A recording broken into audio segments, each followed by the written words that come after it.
all of us experience some degree of shock or surprise when we actually first join our first workplace. It's different from how we imagined it, how we saw it in the movies. But there's a lot to learn, and you have to make up your mind quickly enough whether this is the right place for me or not. And for that, I have a 3-point formula for you. Okay, see if it makes sense for you. One is that whatever you do has to be pleasurable to you. What does it mean? That means that you have to feel like coming to work every day. It's a condition you have to place on work, because you're going to spend between 8 to 10 hours, a third to half of your life in workplaces. And there's no point in doing something that, if that doesn't add value to you, that isn't pleasurable. You have to feel like coming to work every day. If you're looking forward to only the weekends, that's not work. Okay, that's the first thing. It has to have pleasure. The second part of that is meaning. What do I mean by meaning? It's your ability to see the bigger picture. Why am I doing what am I doing? How am I adding value to somebody somewhere in the world? Now, it is not about inherently some task is meaningful and some task is not meaningful. Tasks are general. It's about our ability to find meaning in them.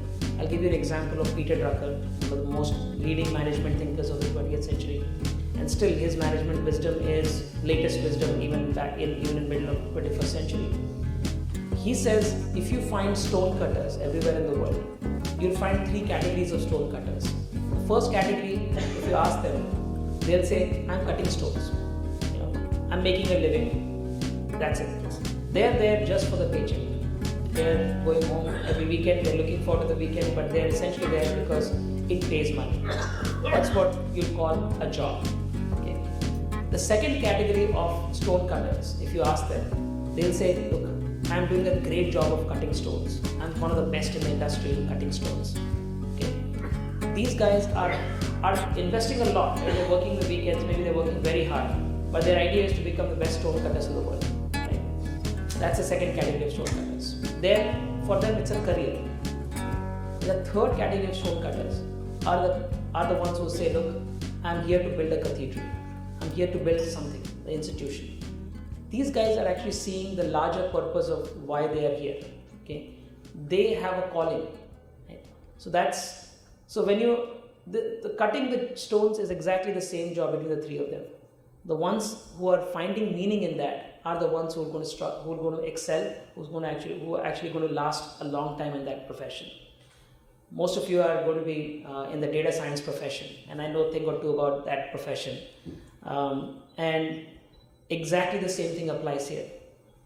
Don't look at the activity of what you're doing, but think of the larger purpose of the problem that you're trying to solve. How you're going to make an impact, how you're going to change somebody's life, how you're going to touch somebody's life. I think there is that always happening as long as you're able to look.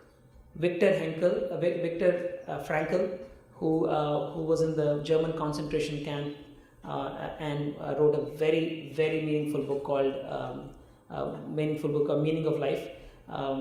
So Man's Search for Meaning, that's the book, right? Please do feel free to read it. It's a very, very good book. He talks about how he survived the German concentration camps for many years because of his ability to find meaning in the really, really tough conditions of the concentration camp. He could see that he thought there was a purpose behind the suffering that he had, and that's the reason why he could actually last through the concentration camp, come out and write a successful book, become a successful doctor. He was very successful because of being able to find meaning in the toughest situations. So second part of the recipe is really meaning. The third part is about finding your strength. Finding that zone where time really flies by. If you're doing an activity and you feel like, oh, did I spend 6 hours doing just that? And you didn't have an understanding of how much time went by, that means you're in a place where you're beginning to find the zone which is called flow. The psychologist Csikszentmihalyi calls that zone as flow zone.